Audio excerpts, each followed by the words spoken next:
Hello बच्चों, आइए इस प्रश्न को पढ़ते हैं। एक अनुचुंबकीय पदार्थ को चुंबकीय क्षेत्र में रखा जाता है। उचित विकल्प चुनिए। यहाँ पे आपके पास में दो स्थितियां दी गई हैं, ए और बी। पहली स्थिति में बोला जा रहा है कि यदि चुंबकीय क्षेत्र बढ़ाया जाता है तो चुंबकत्व तो बढ़ जाता है। दूसरा वाक्य कहता है यदि ताप बढ़ाया जाता है तो चुंबकत्व तो बढ़ जाता है।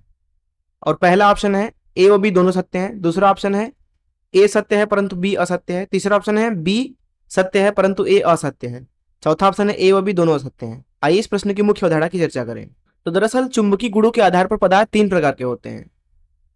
यहाँ पे अगर लिखना चाहें पदार्थ चुंबकीय गुणों के आधार पर तो वो तीन प्रकार के होते हैं। पहला है अनुचुंबकीय, अनुचुंबकीय। दूसरे प्रकार का पदार्थ है फेरोचुंबकीय, फेरोचुंबकीय।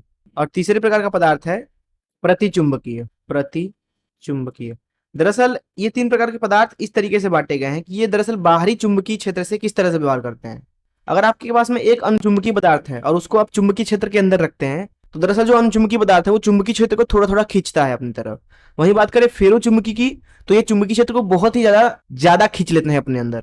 अनुचुंबकीय कम खींचता है, फेरोचुंबकीय ज्यादा खींचता है। वहीं जो प्रतिचुंबकीय होते हैं वो दरअसल चुंबकीय क्षेत्र से प्रतिकर्षित होते हैं। इस चीज को और समझते हैं अच्छे से। यहाँ पे आपको दिखाया गया है एक अनुचुंबकीय पदार्थ, अनुचुंबकीय पदार्थ। इसमें आप छोटे छोटे बहुत सारे द्विध्रुव देख सकते हैं जो कि अनियमित रूप में इधर उधर किसी भी दिशा में पदार्थ के अंदर है। कोई नीचे है, कोई इधर है, कोई नीचे है, कोई इधर है, कोई ऊपर की तरफ है, कोई इधर है, कोई इधर ऊपर है, कोई ऊपर है, कोई नीचे है। इस तरीके से अनियमित दिशा में सारे ही द्विध्रुव पूरे पदार्थ में हैं। लेकिन जैसे ही इस पदार्थ के ऊपर चुंबकीय क्षेत्र लगाया जाता है, मान लीजिए ऊपर की तरफ हम इसके ऊपर चुंबकीय क्षेत्र लगा देते हैं तो स्थिति कुछ ऐसी बन जाती है। यह है पुरानी स्थिति जब चुंबकीय क्षेत्र नहीं था, और यह है अब नई स्थिति जब हमने चुंबकीय क्षेत्र लगा रखा है। जब चुंबकीय क्षेत्र आपने लगा रखा है तो यहाँ सारे जो द्विध्रुव होते हैं वो एक ही दिशा में मुड़ जाते हैं, जिसकी वजह से जो यहाँ पे अनुचुंबकीय पदार्थ है वो दरअसल चुंबकित हो जाता है, उसके अंदर चुंबकीय क्षेत्र बढ़ जाती है। तो इसलिए अगर आप अनुचुंबकीय पदार्थ के ऊपर चुंबकीय क्षेत्र लगाते हैं तो उसके अंदर चुंबकीय क्षेत्र बढ़ जाती है।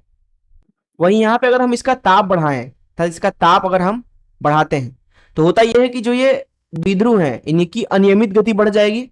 अनियमित गति बढ़ने की वजह से ऐसी स्थिति बनने लगेगी, अर्थात सारे जो द्विध्रुव हैं वो दरअसल इधर उधर होने लगेंगे, जिसकी वजह से जो इसके अंदर चुंबकीय क्षेत्र है वो घट जाएगी। जिसका मतलब ताप बढ़ाने पर इसके अंदर चुंबकीय क्षेत्र है वो घट जाएगी।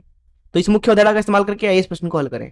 यहाँ पहला वाला वाक्य कह रहा है कि यदि चुंबकीय क्षेत्र बढ़ाया जाता है चुंबकत्व तो बढ़ जाता है। बिल्कुल सही बात, अभी मैंने आपको समझाया भी कि जिस तरीके से आप अनुचुंबकीय में चुंबकीय क्षेत्र लगाते हैं चुंबकत्व उसका बढ़ जाता है। तो अगर आप चुंबकीय क्षेत्र बढ़ाते हैं तो चुंबकत्व तो बढ़ ही जाएगा, क्योंकि द्विध्रुव की जो दिशाएं हैं वो एक ही दिशा में वो मुड़ते जाएंगे मुड़ते जाएंगे मुड़ते जाएंगे, एक ही दिशा में होते जाएंगे होते जाएंगे होते जाएंगे और चुंबकत्व तो बढ़ाते जाएंगे। दूसरा देखते हैं, यदि ताप बढ़ाया जाता है तो चुंबकत्व तो बढ़ जाता है। नहीं, ताप बढ़ाने पर अनियमित गति बढ़ जाती है। तो द्विध्रुव जो एक ही दिशा में थे अब वो इधर उधर होने लगेंगे, जिसकी वजह से चुंबकत्व क्या होगी, घट जाएगी। इसका मतलब ए तो सही है लेकिन बी गलत है, जिसका मतलब है कि यहाँ पे बी ऑप्शन सही होना चाहिए, अर्थात ए सत्य परंतु बी असत्य। मैं आशा करता हूं कि आपको इस प्रश्न का हल जरूर समझ में आया होगा। धन्यवाद।